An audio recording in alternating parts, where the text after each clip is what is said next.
So hello guys, today we are going to solve this question of leet code which is maximum subarray. ठीक है, तो एक vector given है nums, ठीक है, और उसमें से हमें एक सबएरे फाइंड करना है जिनमें जो एलिमेंट्स होंगे वो मैक्सिमम होंगे।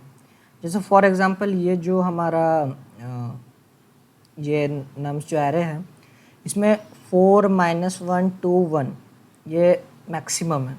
देखो गिन के देख लेना, मतलब यहाँ पहले 2 1 माइनस में जा रहा है ये, तो यहाँ इंक्लूड नहीं होगा, तो मैक्सिमम यही आ रहा है हम लोग के पास। ठीक है, अब इसको कैसे करें?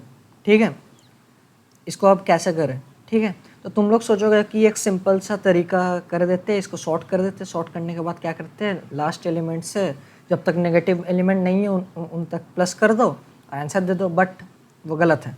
क्यों? क्योंकि इसमें सब एरे इसका फाइंड करना है, ना कि हमें सॉर्टेड एरे का।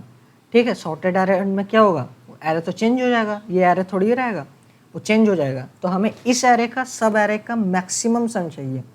ठीक है, तो क्या करें? तो इसमें हम लगाएंगे कैडेंस एल्गोरिदम। ठीक है, क्या होता है, कैसे करें? ठीक है, तो हम दो वेरिएबल लेंगे, एक सम जिसको हम इनिशियलाइज करेंगे जो पहला एलिमेंट है अभी एरे का उससे, और एक रिजल्ट वाला वैल्यू जो इनिशियली वैल्यू ले रहा है 0 एलिमेंट का। ठीक है, और फिर हम एक फॉर लूप चलाएंगे। अब देखो 0 एलिमेंट तो हमने कंटेन कर लिया है, ठीक है, तो 0 एलिमेंट से चलने का कोई फ़ायदा है नहीं, तो हम लोग चलेंगे 1 से। ठीक है, 1 से एंड ऑफ द एरे तक नम्स डॉट साइज i++। ठीक है, अब क्या करना है, अब सिंपल सा देखना, सम अगर मैक्सिमम इन बिटवीन अगर नम्स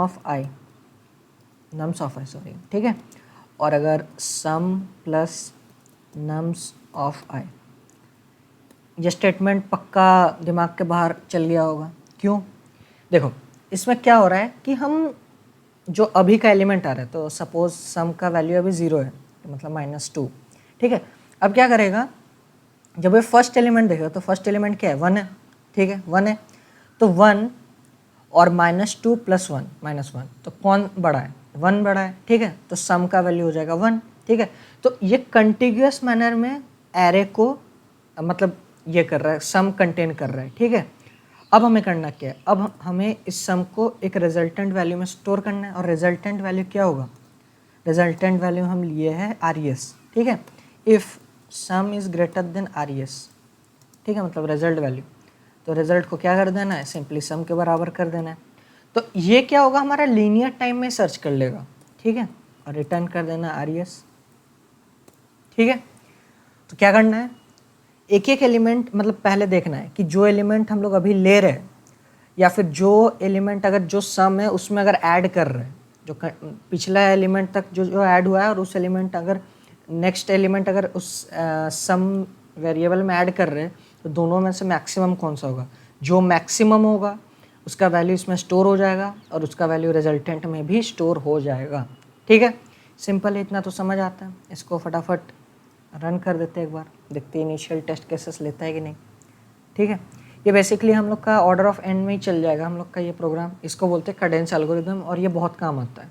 ठीक है, बहुत से कोडिंग में तुमको काम आ जाएगा ये।